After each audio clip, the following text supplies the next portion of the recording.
අපි අද කතා කරමු ගොඩක් අයගේ උරහිසේ කැක්කුම ඇති කරන්න හේතු වෙන බර්සයිටිස් තත්ත්වය ගැන. බර්සයිටිස් එකක් කියලා කියන්නේ සරලව බර්සයිකේ ඇතිවන ප්‍රදාහ තත්ත්වයක්. ඉතින් අපිට බර්සයිටිස් ගැන කතා කරන්න මුලින්ම බර්ස් එක ගැන කතා කරලා ඉන්න වෙනවා. බර්ස් එකක් කියන්නේ හරියට සංධි ආශ්‍රිතව තියෙන ෂොක් ඇබ්සෝබර් එකක් වගේ ක්‍රියාත්මක වෙන එකක්. ඒක නිකන් හරියට එන්ජින් එකක එකින් එක කොටස් වදින එක වළක්වන්න දාලා තියෙන රබර් වලින් හැදිච්ච වොෂර් එකක් වගේ. හිතන්නකෝ යාගේ ජොයින්ට් එකක අස්තියකින් එක වදිනවා. එතකොට ඒක ගෙවෙන්න පුළුවන්, එතන වේදනාවක් ඇති වෙන්න පුළුවන්, ඩැමේජ් වෙන්න පුළුවන්. ඒක වළක්වන්න ජෙල් වලින් හැදිච්ච ද්‍රාවණයක් පිරිච්ච නිකන් කුෂන් එකක් වගේ එකක් තියෙනවා සංධි ආශ්‍රිතව. ගොඩක් වෙලාවට මේ ෂෝල්ඩර් එක ආශ්‍රිතව තියෙන උරහිස ආශ්‍රිතව තියෙන මේ බර්ස් එක ඉදිවීමකට ප්‍රදාහමය තත්වයකට ලක් වෙනවා.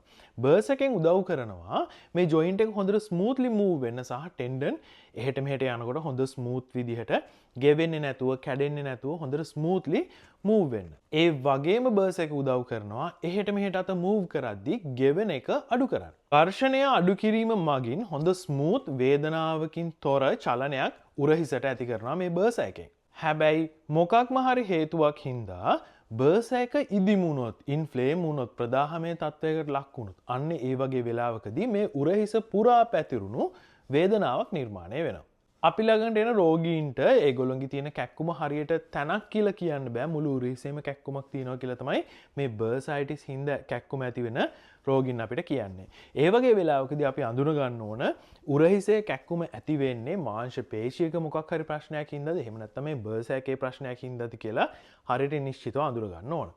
අන්න ඒ වගේ වෙලාවකදී අපිට පුළුවන් පරීක්ෂණ වාර්තා සඳහා යොමු කරන්න. අල්ට්‍රාසවුන්ඩ් එකකට හරි MRI එකකට හරි යවුවට පස්සේ අපිට හරියටම කන්ෆර්ම් කරගන්න පුළුවන් මේක බර්ස් එකේද මේ ප්‍රශ්නේ තියෙන්නේ එහෙම නැත්නම් මාංශ පේශියකද මේ ප්‍රශ්නේ තියෙන්නේ නැත්නම් සංධි ආශ්‍රිතව වෙනත් මොකක් හරි ප්‍රශ්නයක්ද කියලා. මේ වගේ රෝගියෙක් අපි ළඟට ආවට පස්සේ අපි මුලින්ම පරීක්ෂා කරලා බලනවා මෙයාගේ අතේ චලන පරාසයට මොකද වෙලා තියෙන්නේ කියලා. ගොඩක් වෙලාවට බර්සයිටිස් තියෙන කෙනෙකුගේ අත එහෙට මෙහෙට මූව් කරද්දී කැක්කුමක් එනවා. ඒක ගොඩක් දිශාවන් වලට මූව් කරද්දී කැක්කුම එනවා. ඒ වගේම සමහර රෝගීන්ගේ අපි අල්ලලා තද කරනකොටත් මේගොල්ලන්ගේ කැක්කුම ප්‍රසන්ට් වෙනවා. මේ වගේ රෝගියෙක් මගේ ළඟට ආවට පස්සේ මම ආයුර්වේද වෛද්‍යවරයෙක් විදිහට කරන්නේ එයාගේ මෙම ස්ථානයේ තියෙන දෝෂ තත්වයන්ගේ මොකද්ද වෙනස් වෙලා තියෙන වෙනස් වීම කියලා හොඳට අධ්‍යයනය කරන එක. ඊට පස්සේ පුද්ගලයාගේ ප්‍රകൃතිය සලකා බලලා අපි ට්‍රීට්මන්ට් ප්ලෑන් එකක් සැලසුම් කරනවා. ඒ සැලසුම අනුව ප්‍රතිකාර පද්ධතිය ක්‍රියාත්මක කරගෙන යනවා. ගොඩක් වෙලාවට බර්සයිටිස් තියෙන කෙනෙකුගේ පිත් දෝෂය තමයි ප්‍රමුඛ වෙන්නේ. එතකොට අපි පිත් ශමන ක්‍රියාවලියක් ආශ්‍රිතව ගිහිල්ලා ඊට අමතරව වෙනත් මොනවා හරි ඩැමේජ් තියෙනවා නම් උරහිස් සංධි ආශ්‍රිතව වෙනත් මොනවා හරි ගෙවී යාම්, පටක ඉරියම් වගේ දේවල් තියෙනවා නම් අන්න ඒවත් ෆෝකස් කරලා ට්‍රීට්මන්ට් එක යනවා. දවස් කීපයක ට්‍රීට්මන්ට් ප්ලෑන් එකකින් පස්සේ ගොඩක් වෙලාවට මේගොල්ලන්ට හොඳ ප්‍රගතියක් අපිට බලා ගන්න පුළුවන්. සාමාන්‍යයෙන් අපි දවස් කීපයක් ගියාට පස්සේ මෙයාගේ ට්‍රීට්මන්ට් එක හොඳ ප්‍රෝග්‍රස් එකක යනවා නම් කැක්කුම 90%ක් විතර අඩු වෙනවා. අපි ඊට පස්සේ ස්කෑන් පරීක්ෂණයක් අරගන්න කියලා කියනවා. ස්කෑන් පරීක්ෂණයෙන් පස්සේ අපි තියෙන අඩුපාඩුකම් ටික බලලා ඒවට ෆෝකස් කරලා ඊට පස්සේ ට්‍රීට්මන්ට් එක ප්ලෑන් කරනවා.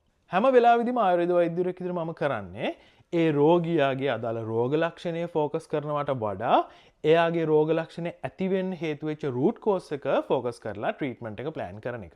අන්න එහෙම කරාට පස්සේ අපිට පුළුවන් ඉතාමත් හොඳ ප්‍රතිඵලයක් ආයුර්වේද ප්‍රතිකාර වලින් ලබා ගන්න.